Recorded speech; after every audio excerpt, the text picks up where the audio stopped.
İnsan doğası gereği maskeler takar. Ancak bu maskeler dijital bir dünyanın indiğinde karlar altındaki bir hayatta kalma oyununda çok daha tehlikeli bir hale gelebilir. Whiteout Survival'ın dondurucu soğuğunda inşa edilen fırınlar aslında içimizdeki karanlığı ne kadar gizleyebilir? Bugün 3246 eyaletinde yaşanan bir karanlık prensin manipülasyonlarıyla kurduğu ve sonunda kendi kibriyle yıktığı bir yalan imparatorluğunu inceleyeceğiz. İsimler yok, sadece kurbanlar, stratejiler ve dijital psikolojinin en karanlık yüzü var. Panonun tam merkezinde Bay X yer alıyor. O sıradan bir oyuncu değil, o bir avcı. Stratejisi ordular kurmak değil, zihinleri ele geçirmek üzerine kurulu. Bir manipülatörün en büyük silahı nedir? Kurbanını doğru seçmektir. Gözlerimizi ilk olarak bu yeni hedefe çeviriyoruz. Dosyalara göre bu oyuncu eski ailesinde en yakın kız arkadaşı tarafından derin bir ihanete uğramış, sırları ortaya dökülmüş, yaralı biri. Etrafına yüksek duvarlar örmüş,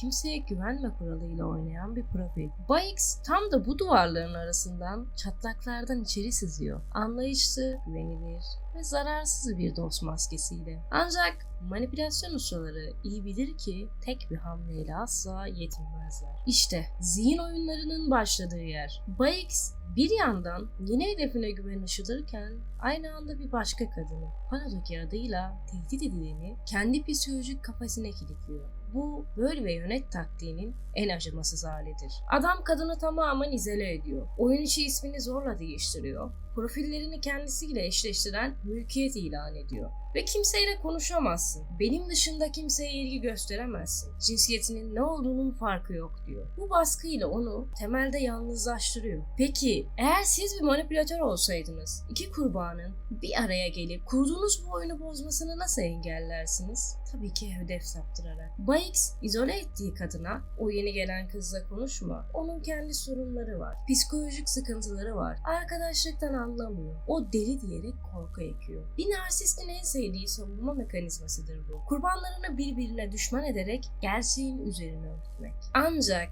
dijital dünyada hiçbir sır sonsuza dek saklı kalmaz. Bir gece kadınlardan birinin içgüdüleriyle hareket edip diğerine attığı tek bir mesaj tüm bu sanal imparatorluğu yerle bir ediyor. İletişim kurdukça şifreler çözülüyor, maskeler düşüyor. Ortaya çıkan tablo kan dondurucu. Bay X'in manipüle ettiği sadece iki kişi değil, arkasında Alpha Kod adıyla övündüğü, Green'in 50 tonu fantezileriyle süslediği tam 8 kadından oluşan sanal bir harem var. Bu adamın taktiği hep aynı. Kullan, tüket ve işin bitince onu duygusal, irrasyonel deli olarak etiketleyip çöpe at. Tüm bu gerçekler gün yüzüne çıktığında kadınlar birleşip Bay X'in sahip olduğu tüm gücü elinden almak istiyor. Ama bu yaman çelişkide kötü bir gelişme var. Kadının düşmanı da kadındır. Bir başka bir kadının korumasıyla birlikte bir süre daha hayatta kalıyor. Çünkü her zaman bir manipülatörün yedek bir planı vardır. Gün geçiyor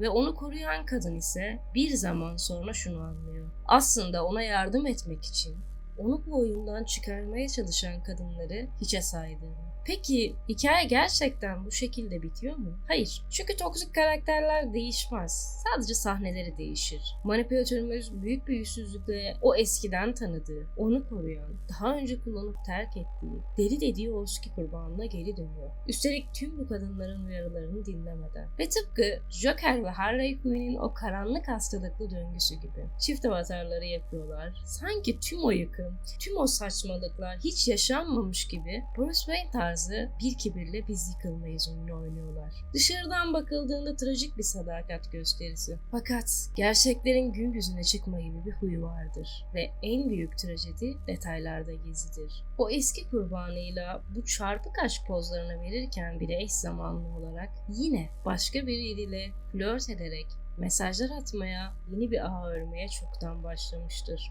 Ve bu süreç o kadar uzunca bir dönem ilerliyor ki neredeyse 2 transfer döneminde bu aşk üçgeni devam ediyor. Gün sonunda ne mi oluyor? Bunu hepimiz merak ediyoruz değil mi? Manipülatörümüzün şu anda yaptığı ve bilinen şey o eyalette yine yakalandığı ve sıfırlanarak transfer olmayı beklediği. Bundan sonrasında ne yaptığını bilmiyoruz. Ara sıra oyuna girdiğini ama kendini çevrim dışı gibi gösterdiğini biliyoruz. Gün sonunda 3246 eyaleti draması bize çok önemli bir ders veriyor. Sanal dünyada gördüğünüz her mükemmel profilin ardında bir kahraman yatmaz. Eğer hayatınızdaki biri etrafındaki tüm eski ilişkilerinin, tüm eski dostluklarının sorunlu ya da deli olduğunu iddia ediyorsa, asıl problemin kimde olduğunu sorgulamanın vakti gelmiştir. Elbette her hikayenin kurbanı ve mağdurları olabilir. Elbette her biri manipülatör olamaz. Ama toksik manipülatörlerin en büyük korkusu kurbanlarının kendi aralarında konuşmasıdır. Dayanışma yalanların en büyük panzehiridir.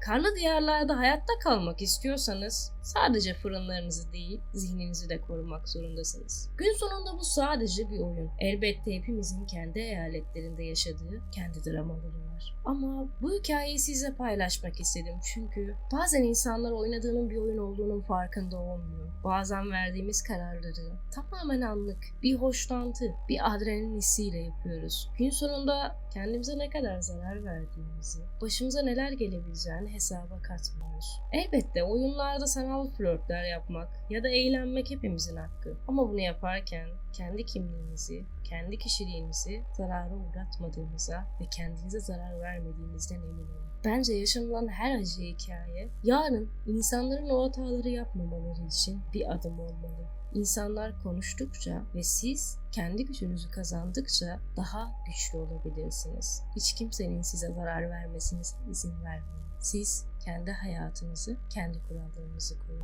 Oynadığınızın gün sonunda bir oyun olduğunu ve telefonu kapattığınızda tüm insanların hayatınızdan gidebileceğini unutmayın. Huzurlu, mutlu ve güzel bir hayat yaşamanız dileğiyle bu videomuzun da sonuna geldik. İzlediğiniz için teşekkür ederim.